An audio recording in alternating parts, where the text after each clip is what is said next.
Today's topic is... finding your style. Good evening, ladies and gentlemen, and welcome once again to WAYPN. I'm Cal. I'm Sunny, and we have... Brushstroke. How are you doing? I'm doing really well. How are you doing? Oh, we're well. We had unfortunate circumstances just before this interview, but we're pulling through, I think. But we've got some questions for you. Do you mind if we begin? No, sounds good. Let's do it. All right. Question 1. Tell us a bit about yourself. How did you start out, and why did you start YouTube? So I started painting around 10 years ago now, and it was more happenstance. I used to paint as a child, I did model building as a child. So I used to like Tamiya model kits, and I used to build them, but I never really painted them particularly. I was never that good or didn't have the patience. And then about 10 years ago, I was on holiday with my family in the Isle of Wight. It was raining. We ducked into like an old school toy shop, and they had some model kits on the side, and I was doing my usual I'm not happy, I don't like being shopping and that kind of thing. And my poor and desperate wife basically said, look, just buy one of them. If it keeps you quiet, let's do that. And I picked up...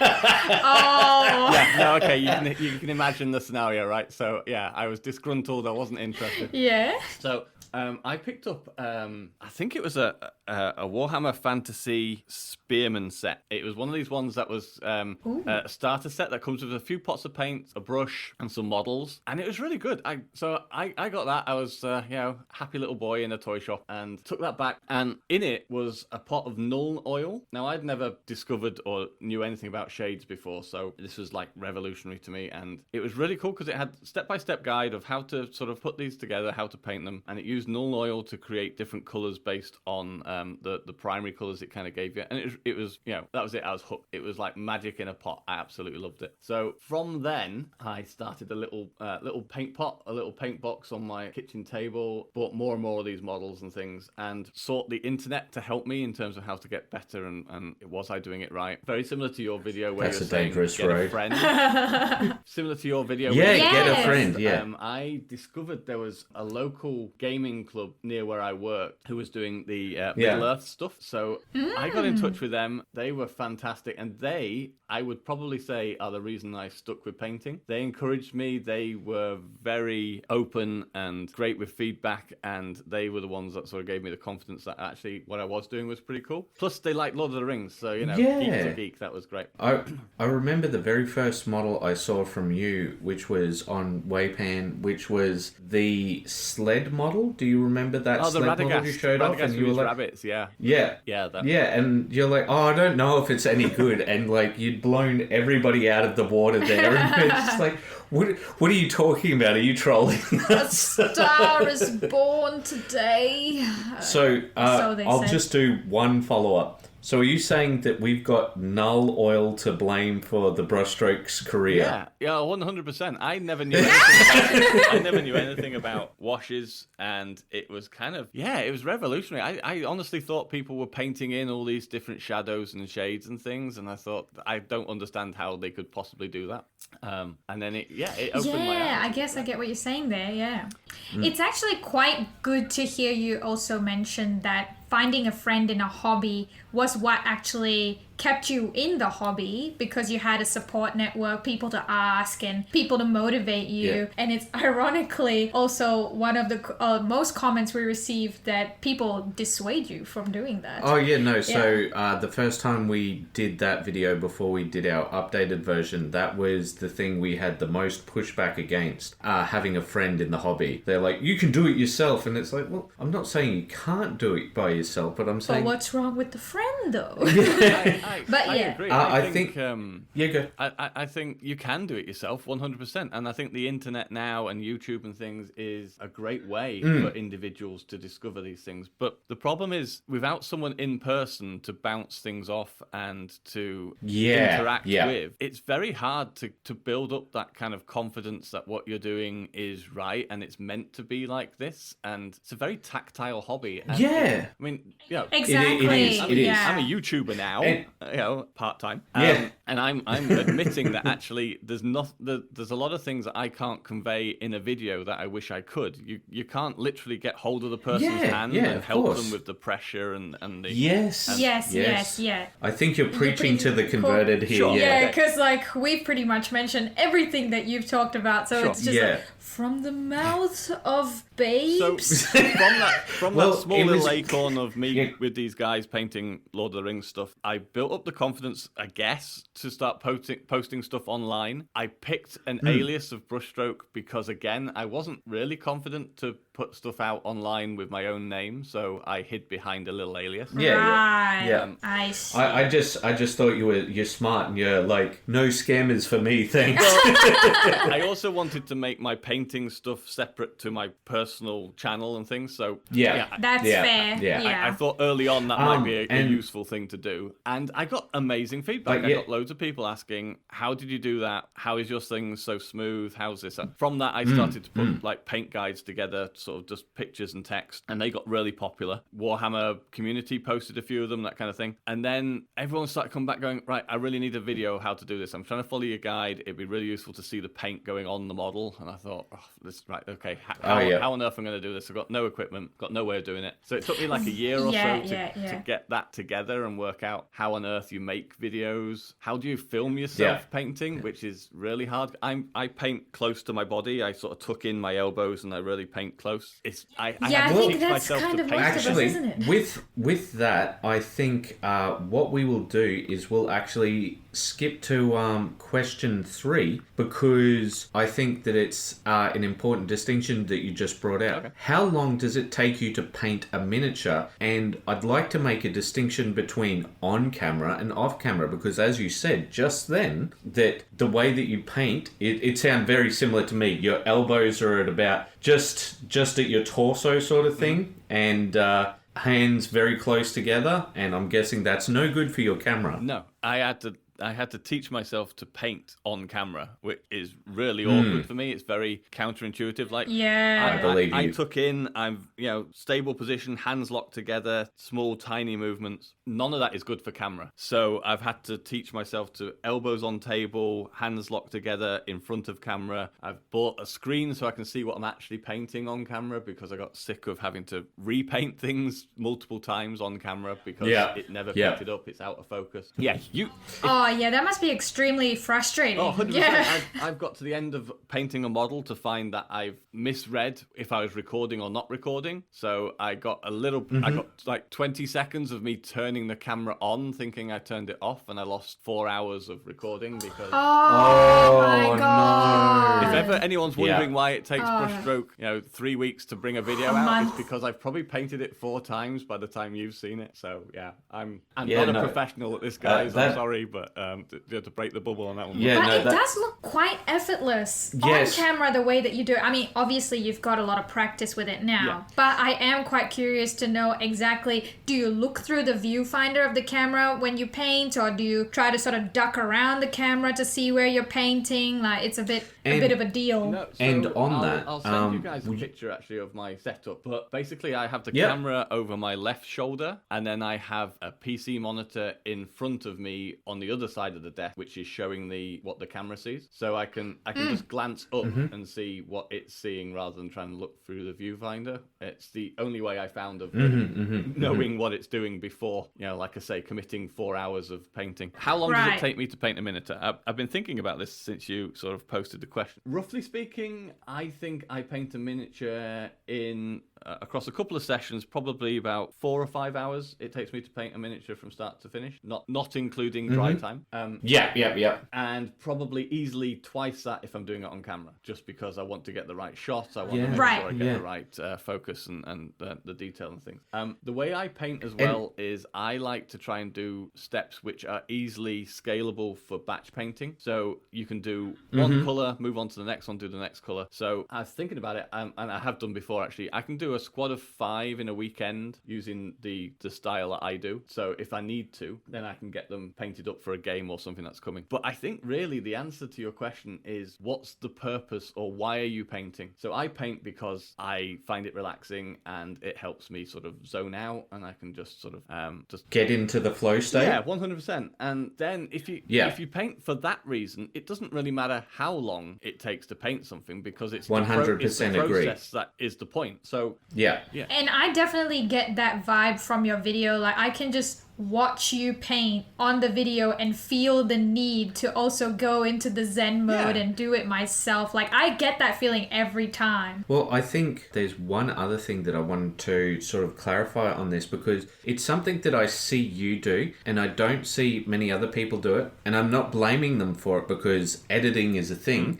and people's time is a thing. But one of the things that you often do, or say, rather I should say, and show, is you come in and go, now it's time to fix our little mistakes here. Oh yeah, sure. And I just sort of wanted to ask you, was that a deliberate choice, or was it just sort of something that happened naturally? I think it's always best to be honest about the painting process, and I wanted to make my videos try and reflect how I do things. Now, I'm the first to say that what I do is how I do it, and I don't think there's a right or wrong way, and a lot of times, as long as you get the result that you're after. In no way do I say, this is it, this is how you have to paint. But exactly.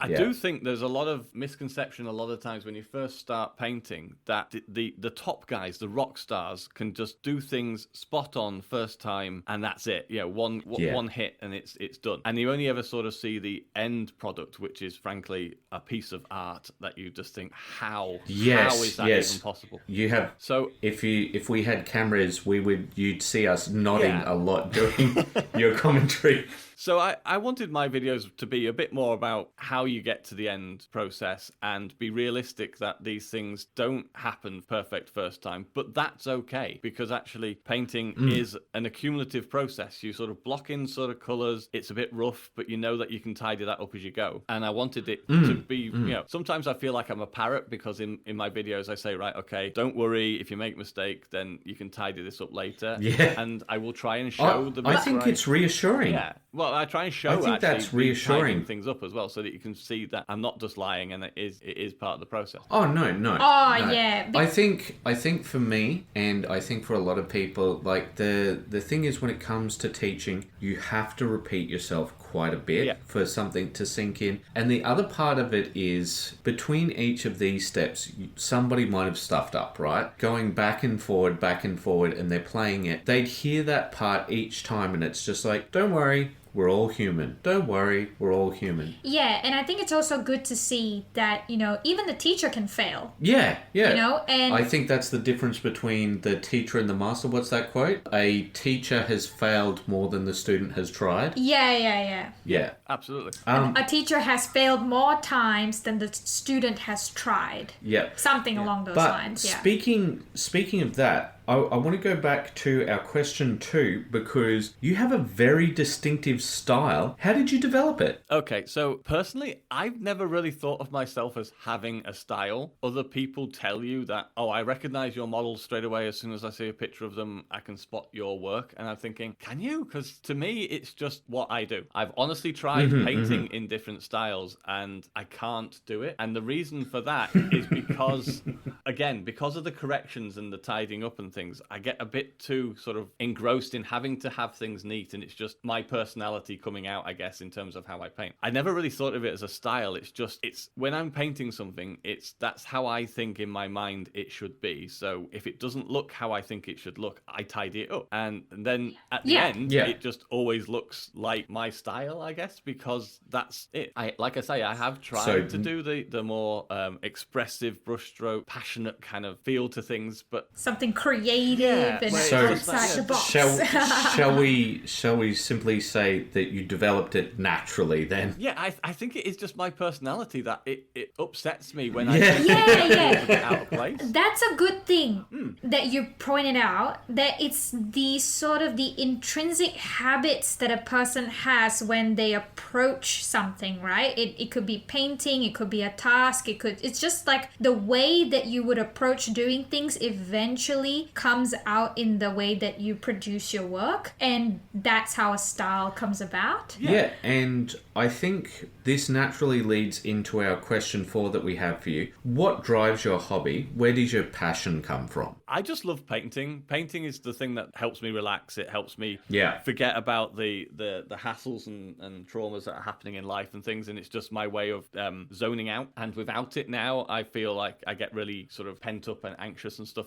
I definitely notice if I don't get to paint. That's what drives me to paint, and it's my kind of release of that tension and things. Since Your mental exercise, almost? Exactly, yeah. It's kind of Yeah. It just helps me unwind. Since starting the YouTube channel, though, I also have another motivation in that I genuinely get a massive kick out of people when they message going, "Your video helped me," or "Now I understand," or Yeah. "Thank you so much for doing this. This really helped me understand." Now, it doesn't matter if that video gets a million views or if it gets 10 views. Just to have that one person say that actually that video really helped me understand how to paint yellow, or I get now that I don't need to be neat all the way, I can tidy it up. That feedback is a massive motivator to make you want to do more. You guys will know YouTube is not easy. YouTube is a lot of work. Oh, no. Oh, it's not for amateurs. And the reward is not worth it if you want to sort of put it into... Oh, no! No, certainly not. Time versus cash, no. Unless you're Mr. Beast and stuff, right? But we're not there. And I think also, yeah.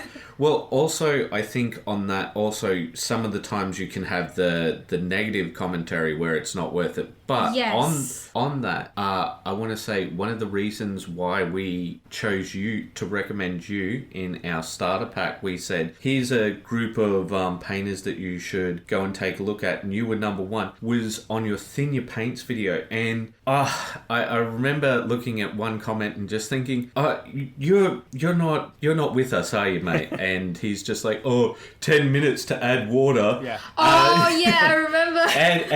and like, I just think to myself, somebody has taken all of this time to break everything down for you. And what was really great was the way that you broke down how much liquid you actually need in your thing and showing the different stages. Because I remember one of our community members for WAYPN, Joseph, said that, hey, when somebody says the consistency of milk, what are you talking about? Full cream milk, Skim milk, soy milk. Just on that, you can see the differences, but also often it's not quite the consistency of milk. Some of the times it seems a bit thinner, but the way that you broke it down was just...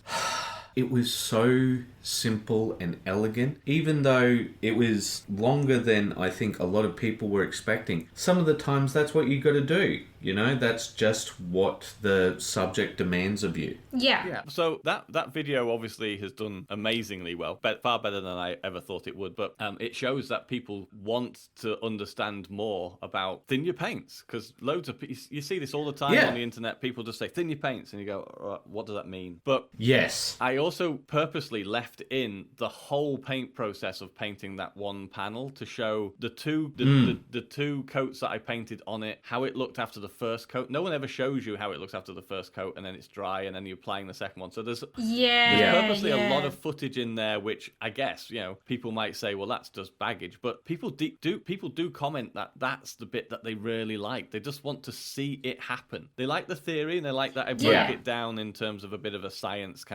lesson thing. But fundamentally, it did feel that way. See what it's meant to look like midway through. Again, it's coming back to the mistake sort of thing. You think you've made a mistake because it's really patchy. It looks god awful, if I'm honest. But if you trust in the process and know that actually that's how it's meant to be, and then the second coat will build that color and it'll build that opacity so that you can get a final finish that you're after. That's what people really like about that video, I think. So it has definitely. And I think you've led us very nicely into our 5th and final question. Okay. So we both agree on one fundamental thing that I think a lot of the hobby community at large on YouTube and everywhere else may not agree with, but we certainly do, which is why works in progress are so important. Could you go into why you think works in progress are so important? So for me, I think the most important thing about showing work in progress is because they show that things don't just happen perfectly first time. There's a process, and there's a build up to how a model develops, and the end result doesn't look great. There's a key point in every model, I feel, that I've painted where you're almost fighting it to start with. It looks really bad and you're not happy with it, and you're thinking, I need to start this again, it doesn't feel right. And it's because until you get all the colors on there, and often until you get your shades and your washes on, it never really feels coherent. It looks like it's just paint stuck on plastic, and it does feel quite demoralizing. Now, no one ever really shows that stage because it looks ugly and people think you can't paint, and it's not what the internet's for. You see the showcase stuff. Yes. So I always try and show those early stages because I think it's important for people to see, because otherwise nowadays, I mean, 10 years ago it was bad, but nowadays I think so much of the posts that happen on Facebook and across the internet are almost all sort of golden demon standards from years ago. The level now, or the apparent level now, is absolutely epic, and you're thinking, how can I even get to this? Well, don't get me wrong, I'm not saying I'm golden demon standard, but what I'm saying is, what I like to show is if you get your base colors on right and you start cleanly and nicely from the start, then the end result will always be better. If you don't see how the early stages are meant to look, and you go too thick or too heavy to start with, then your end result will always suffer. It doesn't matter what you do after that, you can't really correct it. So I like to try and show the early stages so that people understand how you get the end result that you do. Yeah, I think that's an excellent point that you bring up, because we literally just had this conversation earlier today, and how, sometimes when Cal does put up his works and things, you get those negative comments about how it doesn't look very good. Putting it lightly, but it's also because a lot of people are used to seeing golden demon level artworks that when you have something that's tabletop or character level, they can't appreciate it anymore. Yeah, we want to do another video about finding your standard, not finding your style. Yeah. And one of the biggest things that we were thinking about hitting on was that you shouldn't be always comparing upwards. There's a psychology term called upwards comparison, which means exactly what you think it means. You are comparing yourself to somebody who is much better than you. And here's the thing. I'm going to ask you, do you do that? Because I know that a lot of people are going to be thinking that you are the tippy top for them. So Oh no, 100%. I'm exactly. I do exactly the same as everyone else. I look at my painting and all I see is the mistakes or the things I want to do better. Yeah. And then I see the likes of Richard Gray and Andy Wardle, and you just see the Golden Demon winners from this year in America, and you just think, how is that even possible? To the point where you start thinking, are they painting a different scale model to the rest of us? Because it's phenomenal. It genuinely feels like they managed to find space on a model that doesn't exist. It's bonkers. So and it can get to the point where you think, I'm not going to achieve that, so what's the point? But then you need to think about, well, actually the point is why you paint, not why they paint. They paint because that's their job, that they need to be at that level to be able to win commission work. They get paid obviously to do box art and things like that, and they are true artists. That's their job. Now they are few and far between across the planet, really, but for the rest of us, we paint for different reasons. Like I said before, I paint because it helps me relax, and that's my thing. Other people paint because they want to have nice models to play the game with. Other people have different reasons. So it's very few of us really that will ever want to do, I want to be the best in the world and this is my thing. So why would you want to compare yourself to that? It's great to get inspiration, but don't beat yourself up because you can't blend one scale on a dragon just as well as one of the top guys, because that's just not fair on you. Why would you do that? I can't drive a Formula One car as fast as Max Verstappen. It's not something I'm going to get upset about.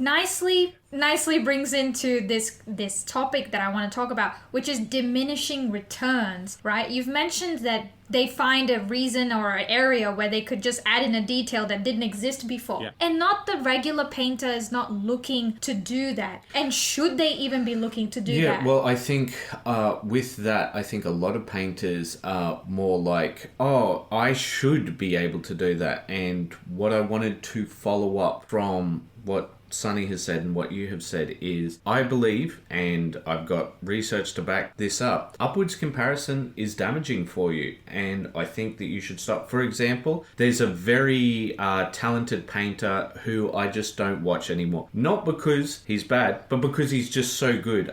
Do you know Marco? Oh yeah, 100%. I've met Marco a few times. I met him at Warhammer Fest. Yeah, he's absolutely Yeah, fantastic. no, he seems like the nicest guy on earth, and like he seems like somebody who I'd like to hang out with, you know, have a couple of drinks, you know, that sort of thing. But you know, I just look at some of the things he does, and he's just, I'm Marco, I'm a magician, I'm a and wizard of painting. and I'm just like, oh, okay, all right, I'm trash. And like occasionally I'll indulge and I'll watch one of his videos, and I just shake my head at myself, and I just think, why have I done this? No, I gotta say it like how the memes say, I can't believe you've done this. Yes, I should put it up, overlay. Speaking of, I think this is about time. I reckon we should wrap it up, because I think we've covered just about everything. Is there anything that you would like to add that you think that the community at large needs to know, or anything like that? So I think the one thing that I try and get across whenever I do posts on the internet or YouTube or whatever, and we've covered it quite a bit in this already, but I think the thing to remember if you're starting out in painting, or even if you've painted for a few years, is you need to try and keep hold of that fearlessness that you start with when you're painting. Just don't be afraid to try new things. It's so easy to get stuck in a rut when you start painting, because you get a bit of a comfort zone, and you think, okay, this is it. I'm happy that I can do. I don't know. I can dry brush this. This is how I do things.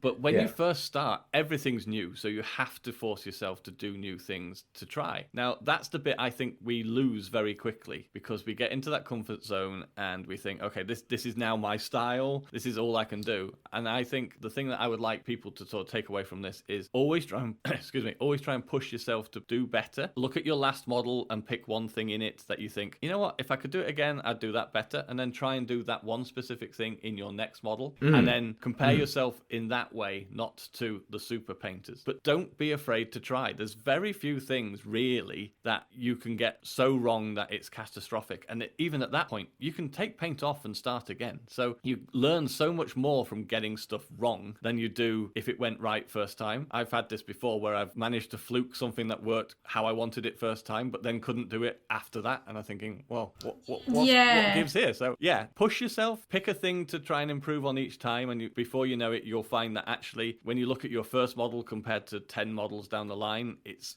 going in the right direction. Otherwise you will find that you kind of stay safe and just stick to what you know, and I think that's that can be more sort of disheartening, because you think, well, I've painted for a year now and I haven't really got much better in these last months, and what so yeah, definitely pick something to improve on each time, and that's what will make a better painter. Keep watching Brushstroke, obviously, because you know that's another way. I would definitely say watch Marco and things as well. I would discourage you, Cal, from not watching these guys. Their stuff is absolutely phenomenal. It's just Marco. Just Marco's he's got my goat. On the planet as well. So no. Oh no, I'm not denying that. I think he seemed like every time I see him, and he's just got that great big grin, and he's just like, it's me, Marco, and I'm just like, oh, you're gonna end up disappointing me, aren't you? And it like he just starts spraying and he's contrast paint. Oh yeah, it's always when he sprays. It's always when he sprays. I'm just like, okay, you're a literal real life wizard. Okay, all right, fine. Well, I guess that sums it up nicely to say the master has failed more times than the student has tried. And I think we can all go out on that one phrase that we all agree on. And what's that? Keep those brushes wet. Bye-bye.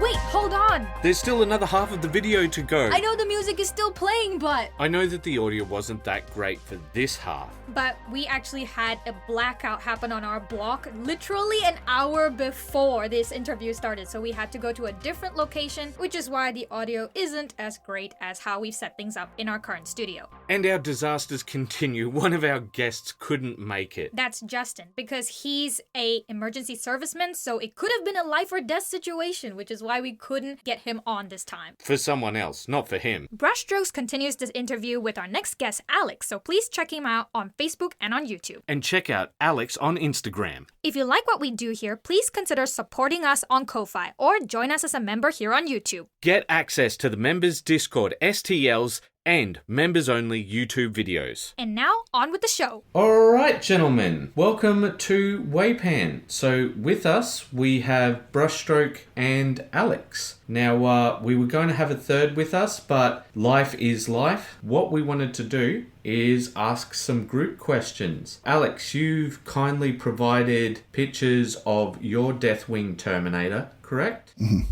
Yes. Try to anyway. I think it looks good, and I believe that we have pictures of Brushstroke's Deathwing Terminator somewhere. Question 1, gentlemen. Brushstroke, what do you like most about Alex's Deathwing Terminator? Okay, well, the first thing that stands out is I absolutely love the battle damage. The smoothness of paint is always going to appeal to me. That's kind of my thing now.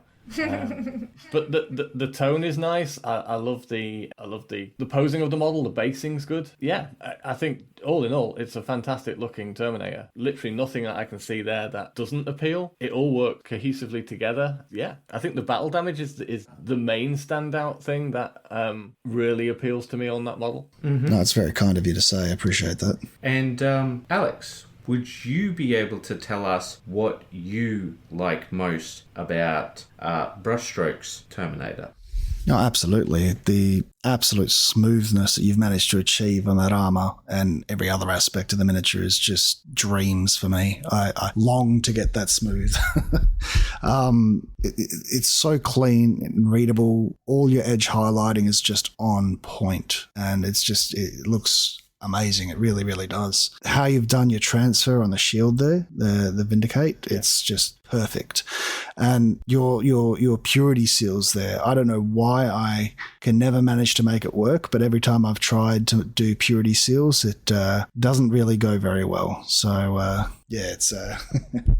you've done an excellent job there. Oh, thank you. What is it about the purity seals that you struggle with? I can't get the writing to come off well. So I've ended up going just with fine liners. So I go with a 0.05 millimeter fine liner, and I do it that way. But it can come out a bit stark sometimes when I do it, and even then I manage to somehow mess it up. Fine liner is a great way of doing it, to be perfectly honest. I have done it before with fine liner. I do find that actually if you do that over your base colour and then apply your washes, it does make it better and more readable, as if it's actually coherent. I think the main problem with doing like a fine liner is that it doesn't read as paint anymore. It just sort of sits on top. So you can blend it in and you can paint on top as well. I think that'll help you. Do you end up putting a varnish down first before you put any washes over the top of it? Because I found that the one time I tried to put a wash over the top of it after putting it down, all the ink smudged and ruined the purity seal. All right, I think it depends on which pen you use.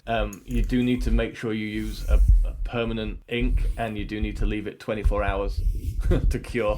Otherwise, it will just reactivate as soon as you put a wash on it. Certainly didn't wait 24 hours, that's for certain. I just laid it out there and then just...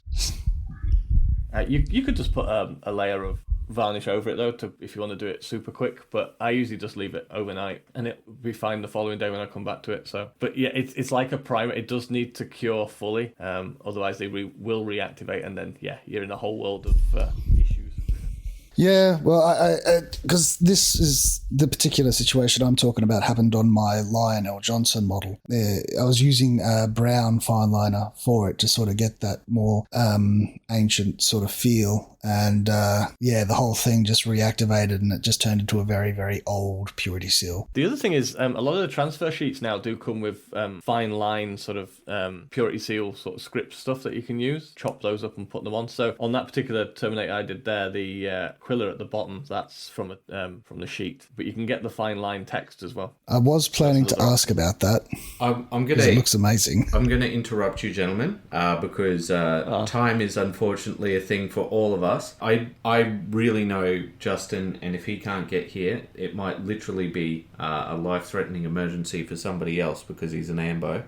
So what I would like to do, see if I could get you guys to answer for his part, and I might get him to do the same if he comes in later, and we can just hope that things work out. So brushstrokes, what do you like most about Justin's style? So I really love the muted tones. The green colour that he's used on the Aquila, especially on the chest, is absolutely fantastic. I do need to pick his recipe for that because I'm stealing that.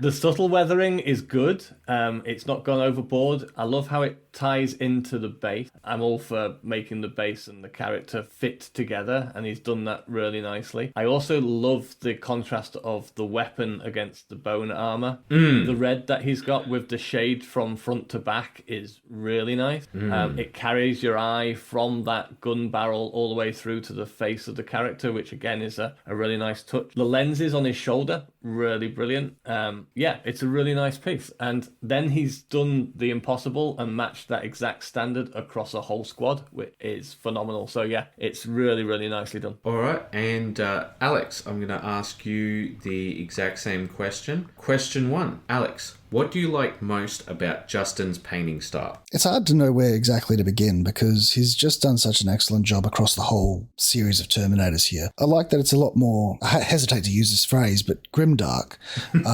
Yeah, I understand why. It's more grungy. It's not as clean as say Brushstrokes is, but it works coherently within the universe that this is set in. I love how he's shaded his bolters. Bringing it up to a highlight of orange and yellow there in the red is just is excellent color work. The non-metallic metal that is done on the swords, it's simple but really effective. I think that was one of the eye-catching details that he's done as well. Absolutely.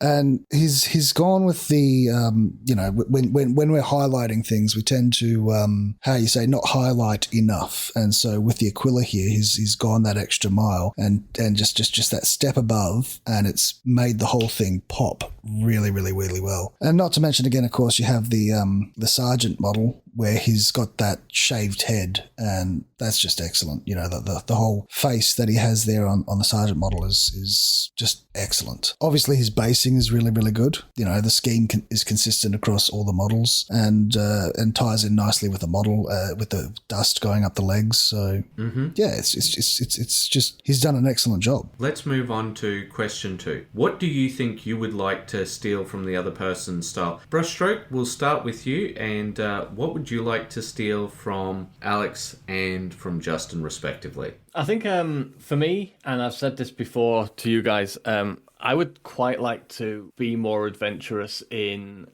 my style. So as Alex mentioned about Justin's style with the grimdark, it is something that I would like to do more of and explore more in. And again, with Alex's work with the battle damage and the storytelling that he conveys in his models, that would be, again, something that I would like to sort of move more into and experiment more with.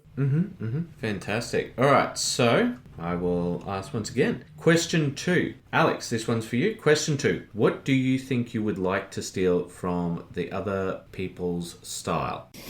With Brushstrokes models, I'd like to steal the absolute smoothness that he's achieved, along with the edge highlighting. My edge highlighting looks like a 2-year-old with a crayon compared to Brushstroke, because it's just that sublime. And with Justin, his highlighting, just his overall highlighting is something that I've actually used already. I submitted my Terminator in for a painting competition just recently, and before I did, I pulled up Justin's Terminators and had a look at the highlighting there, and just went back over my Aquila and re-highlighted my Aquila a bit more, because as you can see in mine, it's by comparison rather dull.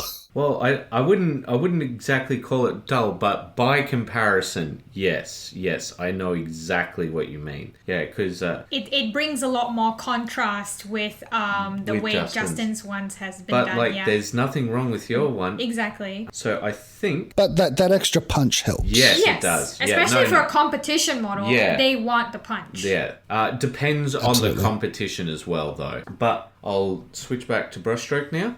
Question 3. What have you been dying to ask Alex? I'd like to know more about the method that you use for your battle damage, Alex. I like that you give the impression of the 3D depth to those cracks, and it really reads well as your positioning and the composition of where you add those cracks. Are they something that you plan to start with, or does it evolve? I mean, I get that the knee and the knuckles are classic places for damage, but on the pauldrons as well, you've got some nice sort of almost cobweb style fracture cracks, and I just wondered if there's something that you just freehand on and it just happens, or do you plan them a bit more? I wish I could take all the credit for that, but I was actually following the Richard Gray tutorial when I did this Terminator. And he did it, so I did it. I have to laugh because guess who Brushstroke brought up in his interview? I'm going to go ahead and guess Richard Gray. Yeah, yep. 100%, yeah. The man is an absolute master of his wonderful craft. nice guy. Yeah. Again, Yeah, I've so, met Richard. He's a wonderful guy. And he just makes it look so effortless. But, well, all credit to that tutorial then, because it's obviously produced a wonderful result, Alex. So well done, mate. Thank you. Appreciate that. And now I think it's time to put the shoe on the other foot. And Alex, what have you been dying to ask Brushstroke? How do you achieve the utter smoothness of your armor so consistently across the entire Question for model? us all. I have tried to answer that with my thin paints video, but I don't know if I do actually have an answer. I do use very thinned paint, so it is a process of multi-layer and building up. A lot of people do ask if I just airbrush things, but you can't airbrush the detail is the point. So I've just kind of learnt how to use very watery paint in order to achieve what I want. By having that extra water in the paint, it means that when it settles, it always settles neatly and will create a nice sort of smooth glass-like surface, and that's all there is. There's no real trick to it. It's just, I guess, patient and trusting in the fact that it looks patchy to start with, but will finish solid in the end. That's all there is to it. I mean, if you haven't watched my video, then maybe give that a watch. Nudge, nudge, wink, wink. I've watched your video about 3 times and I'm still asking the same question. I think I Well, can I didn't understand make it right this. then, I'm sorry. I think I can understand what Alex is going for, Yeah. because I think certain paints, maybe it's not true for Lord Brushstroke, right? But I feel like with certain paints, when you do get the right sort of consistency down once you thin it down, it just goes on like a dream. Like with the Vallejo one, I found that it was really smooth when you thinned it down. I thought I got like brushstroke level result. But with some other times, I thin paints with maybe Citadel paints, and it kind of gets a bit streaky at some point, and you can see those layer line, the paint stroke lines. But that's what he was saying about earlier. He was saying that, you're going to have to trust in the process. Put that coat down and then put another coat over it, and then perhaps even a third or a fourth coat. But doesn't that just build more paint strokes over it, and then it just doesn't quite get the smooth result? If you've got the right, correct me if I'm wrong, Brushstrokes, but if you've got the right level of consistency with the paint, it will settle correctly. That's what you were saying, right? Yeah. So okay, there's a couple of things there.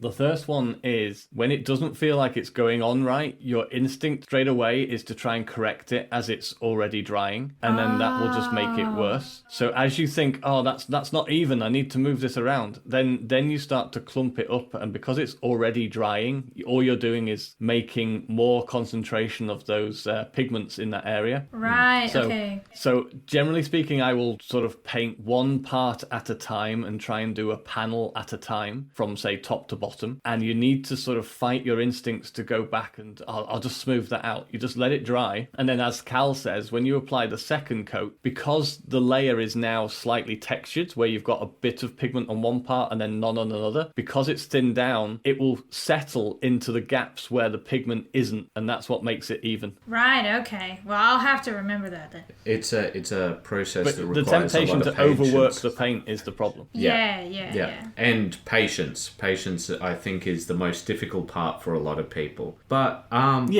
those were just the 3 questions I wanted to ask everybody, and unfortunately, we couldn't have Justin here. I believe that My answer to what I want to steal from Justin is his recipe for green, though, please. Oh, okay, yeah. But one of the things that I sort of wanted to do at the end of this was have a group conversation about the importance of, first off, you guys might be surprised by this, but works in progress. Oh, yeah. Which is what WAYPN is all about. And also about community, because one of the things that I wanted to note, which is perfect with all of you guys, is each of you guys recognized that one another has a style, but none of you sort of evaluated one higher than the other. They're just like, oh, I like this bit from this, I like this bit from that, and it's totally okay to have a style. And that was sort of the point of this video, to show that, you know, high level painters still have their own styles. I'll just throw it to the floor. So why do you guys think that works in progress are so important? And chat amongst yourselves, all of you. Well, I've said this to you before, Cal. The reason I post work in progress pictures is, well, twofold. First of all, to prove that I do paint things by hand and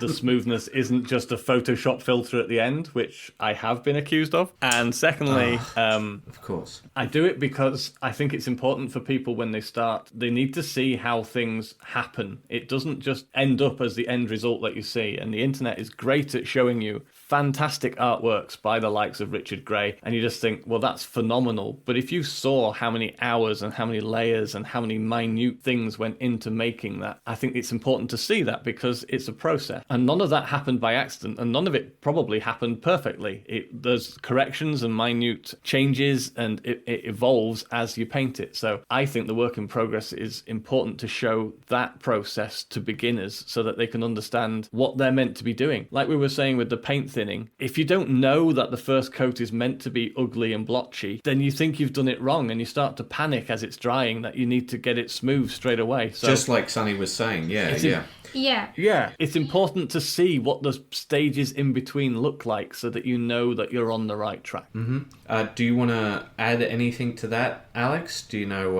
is there any sort of points that you think could counter it, or just anything? I think we all need to be honest and open about the fact that you are using a Photoshop filter. We all are. Oh, snap. I see. No, 100%. Wow. I wish I knew how to use Photoshop. Please share with us your photo editing skills, Brushstroke, so that we may all achieve the same quality. I've honestly thought it would be easier to learn Photoshop than it would be to paint, if I'm honest. I would love to know how people do photo editing, because it might make my life easier, but it is easier and worse at the same time. I honestly take that as a massive compliment. If people genuinely think that I'm cheating by editing, then I'm doing that's something goals, right. isn't it? That's what I say, right? 100%. Well, here's the thing, Sonny edits my photos with Photoshop and, gets the light right. I don't quite actually do that. You just put the vignette on and just say... Yeah, I do it all on the phone. I just only reduce the brightness. She told me that, she does everything that she can to make them look good. No wonder everyone thinks mine are mid. Whoa. Yes. Yeah. Now, when it comes to style and developing your own style, from my experience, and perhaps everyone else is different, but the only way I've developed my own style, and I'm sure others have theirs, is by more or less seeing what artists that you admire are doing online and doing what you can to try and replicate that, a la me with this Terminator and Richard Gray. Mm-hmm. And when you do that across a variety of different artists, the amalgamation of that, bits that you like from this and that, sort of condensed down into into what becomes your style. Yeah. Yeah. Whether that be a heavy metal leaning style or a grimdark leaning style or a mixture of the two, or any other style. That's how one develops one's own style. Yeah. At least as far as I can understand. I've got 2 points on that. So the first point is, I think you're saying something very old, which is there's nothing original in art, Oh, there's nothing original under the sun because it's all created and we're just it's all reinterpretations of reinterpretations. Yeah. But the second thing is, I think I said to you, Brushstrokes, at one point that your style was very reminiscent of 2000s heavy metal, and even heavy metal has evolved and changed. They've got more battle damage in their thing. And now they'll use non-metallic metal, whereas they never used to use non-metallic metal. Yeah, that's true. Yeah. So it's No, Sorry, I agree. did you mean think true metallic metal? no, they do non-metallic metal now. Oh, is that right? Yeah, Okay. sorry. they do non-metallic metal now, yeah. Yeah. It's interesting actually. The heavy metal studio, as they bring new painters in, and obviously as old ones move on to other challenges and exploits and things, mostly YouTube, then the team style has changed. They've also mixed their old Forge World studio in with their heavy metal team now as well. So you can definitely see the influences that have come in from those painters, because they used to do quite different style for the vehicles for Forge World, and you can definitely see that that influence has come into the models as well. I think Alex is spot on in terms of, if you see something you like on a model, definitely try and replicate it yourself. I highly recommend that you reach out to whoever painted it to ask them. I get it asked a lot in terms of smoothness of paint, but I get asked a lot, how did you do that? And I've always found people to be very accommodating and as helpful as they can. If you want to ask Richard Gray a question, if he's online, he will answer. And Marco and all the other greats, they are amazing people. So never be afraid to ask questions. Always be brave enough to try these things. Learning is only done through mistakes anyway, so it's definitely worth trying these things, and that will make you a better painter. You might not like the end result, but that's not the point.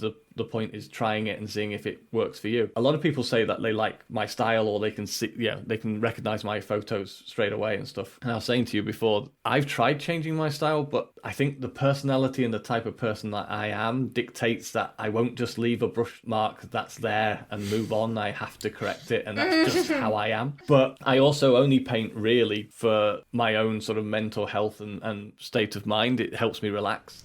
So the end result of the model isn't really the point of the process. I just enjoy the painting process along the way. So if it takes me a week to finish a model, that's fine. If it takes me 2 hours, that's fine as well, because I've had the painting. That's all that matters to me. So I have tried changing style. I have tried introducing different things. Sometimes I like it, sometimes I don't, and I'll just paint over it again. But it's fun to try new stuff, and I think Alex is spot on. If you see something you like, give it a go.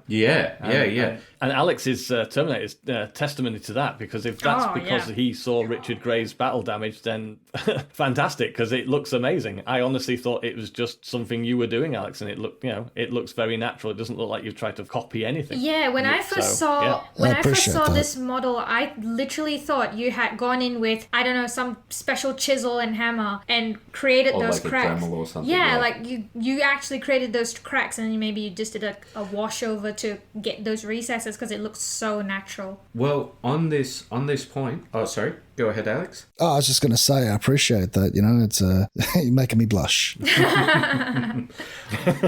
Well, on that point, one things that I did bring up, right, is you guys are all members of WAYPN. Yes, I include Sonny and the guys. Oh, yes. But how important do you guys think that community is? Because I think it's something that not as often talked about within the painting sphere. Absolutely. I for the first time went to a painting class just a couple of weeks back, and being able to actually be around others who know about painting, and you can talk about things like glazes, talk about things like feathering. You can mention famous YouTubers like Miniac and Ninjon and Richard Gray, of course, and the people you're talking to don't look at you like a deer in the headlights going, oh yeah, that's wonderful, great. But instead going, I know, how wonderful is that guy? Did you see his video on X, Y, or Z? Or, so on and so forth. The amount of kinship I felt with people that I had never met before in my life is, I haven't been able to experience that before up until this point. And, I've got a group of friends that come and play D&D with me all the time. They see my painting setup, they see the models I paint, and they appreciate them and they say that's great. But I can't talk with them about the painting process. Yeah. There's a lot of grinning and a lot of nodding over here. I get what you're saying. Oh, 100% correct. And so to have that in a space online where you can share that and people can give constructive feedback and give you, encouragement and they can understand by looking at what you've done, the effort and the skill it's taken to achieve that result. I think that's more fulfilling, at least for me, than it is then showing my mates who, whilst they appreciate it and they like it and they go, oh, that looks so cool. It's different, it's the community understands more. And so the feedback and the appreciation is more. Yeah. It feels more relevant. Is that a good way of saying it? I guess so. Yeah. You feel that there's a connection there. Well, because I understand that they understand, when that feedback and that encouragement is given, it comes from a place of understanding and knowledge. Whereas my friends, it comes from a place of, hey, that looks cool. Keep going, buddy. You're doing a great job. That looks amazing. Sympathy versus empathy. Yeah, all right. Something like that, yeah. Brushstrokes, you've been quiet for this one. Would you like to give your thoughts? No, I think community's massively important. I think Alex is spot on there. Painting is quite a lonely or insular kind of hobby. We all sit at our little painting desks, working away hours at a time, producing these things. And really, that can be the end result. That's important. But I think it is important to have that community and that feedback. Now, if you ever want feedback, then highly recommend that you start a YouTube channel, because the internet is absolutely fantastic at providing feedback. Yes. Unfiltered feedback is what I think you mean to say. Actually, I've been painting for all of 3 weeks, and I can tell you exactly where you're going wrong. If you want unfettered feedback, then that's the way to go. But I think Alex is right. If you can have a painting club, or you can find a course. I recently went to the Warhammer Fest in the UK in Manchester last year and got to meet a lot of my hobby heroes, painting heroes. And I can confirm they are real humans. They do walk amongst us, but they were so enthusiastic and encouraging about my, meager painting efforts compared to theirs. And they spent so much time, and the passion is real. And Alex is right. To get feedback and compliments from that level of person who truly understands what it means to paint these is, I wouldn't say more valuable, but it does feel more valuable when you get it from someone that has that understanding, rather than say your friends or your wife that goes, yeah, that's nice, because that's nice, dear. Yes, they appreciate it's nicely coloured in, but they don't understand. I'm just here to take photos. I don't know anything. I just take photos. So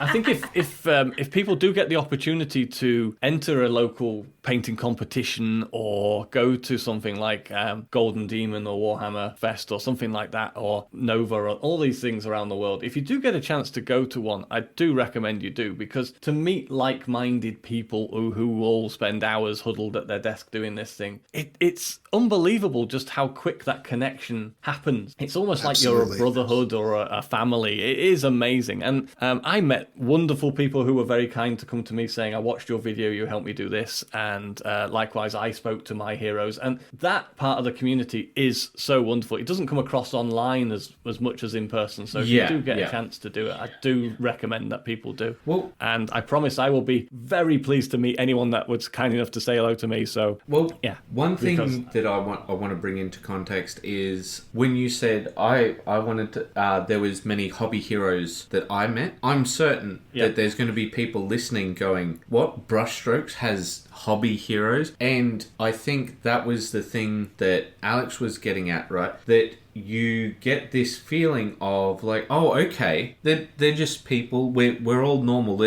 It's just this is our thing, you know. And once you have that connection, you know, that's where you sort of realize that everybody around you they're just people. And that's one of the things that I really wanted to do with this is go, look, guys, you can have your own style. These guys have their own hobby heroes. There's fantastic painters out there everywhere. Don't be afraid of that and just embrace your own style. It's okay. Yeah, I think everyone's 100%. Everyone's looking for someone or some place that they can relate to, and that's why we should not be afraid to reach out to people and ask those questions, as Brushstroke has said, because you never know if they are someone that will get it. You know, everybody wants to feel that connection, and it's important not to dismiss that. We have that need and we should answer to it. Yes, and I think it's important to acknowledge what you said then, that it is a need. Like, we're human.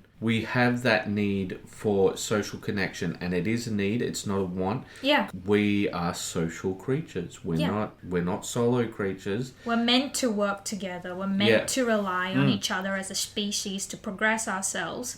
And the more we seclude ourselves, the less we progress, and that's just it. Well, I just think it's healthy to just be with people, but touch grass, as we say. Oh yes, thank you, the internet. I think it's important to say that the hobby that we all enjoy is a creative and expressive hobby. Yeah, and the beauty of painting a model or making an army is showing your personality in that. So if you really like the grimdark style of the novels and the lore and the history and things, you can make your models reflect that. I'm obviously OCD and absolutely love everything to be neat and tidy, and my models reflect that. But that's the important part of it. It's being able to have that way of expressing yourself and making these things personal to you. When I first started getting my daughter into wargaming, I introduced her to the classic Hero Quest game, which is still her favourite game. But to try and make it even more interesting to her as a toddler, I introduced her own model. So I painted her as a child adventurer in the game and made her the hero, so that she had her own model and it was her. And you can do that. This hobby is so open to all of these ways of making things for you. Yeah. And I think that's what people need to do. Yeah, for sure. Well, I think with that lovely little story, I think we'll close it out, and we'll say to everybody, keep those brushes wet. Bye-bye.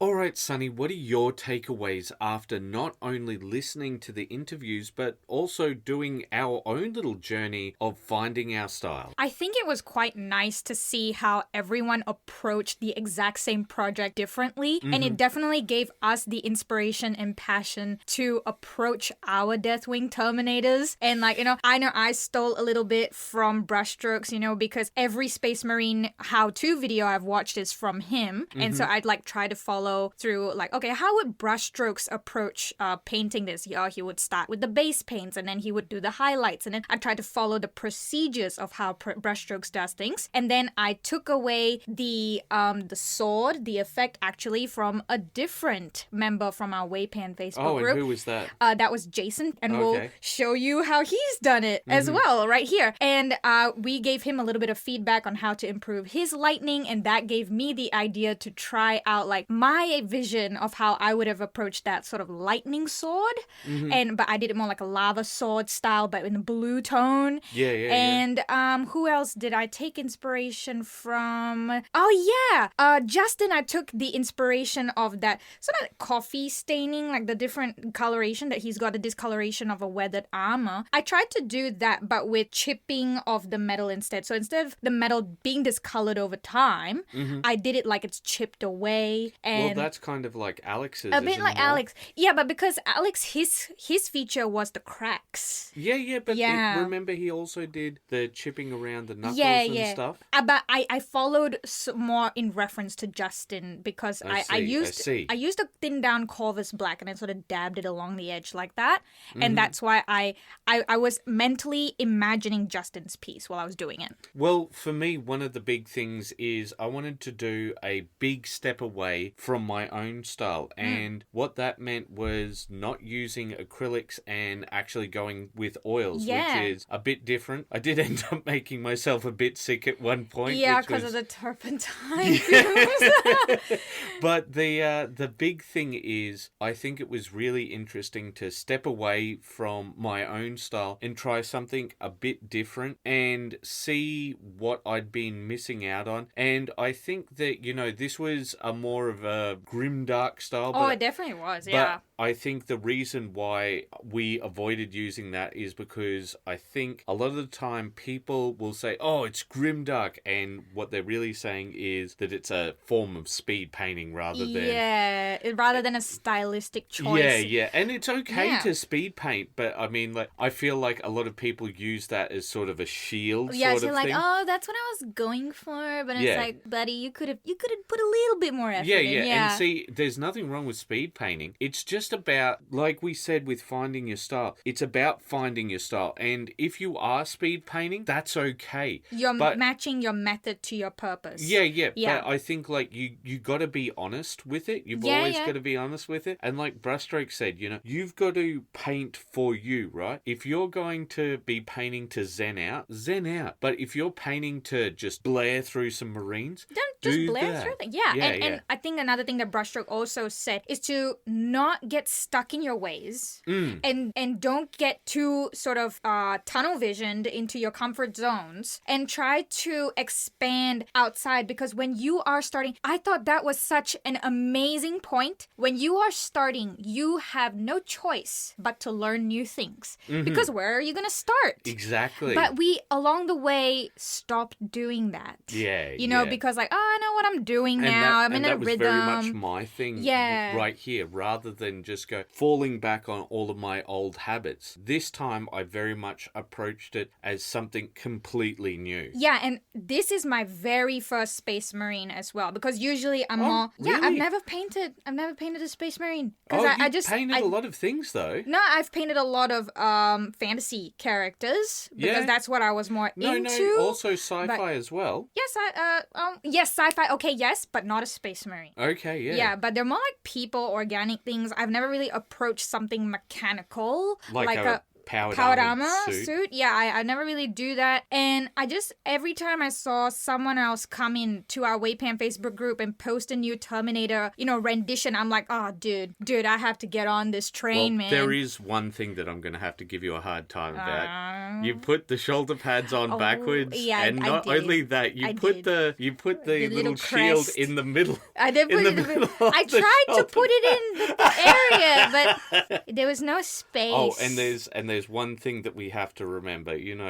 That's Brushstroke's Photoshop skills. Yeah, because that's why his works are so smooth. Because he goes in with a little bit airbrush touch up in the end. But we all know that's his raw skill. But still, give him a hard time. Just end on that. All right, bye bye. Bye bye, everyone. Bye bye.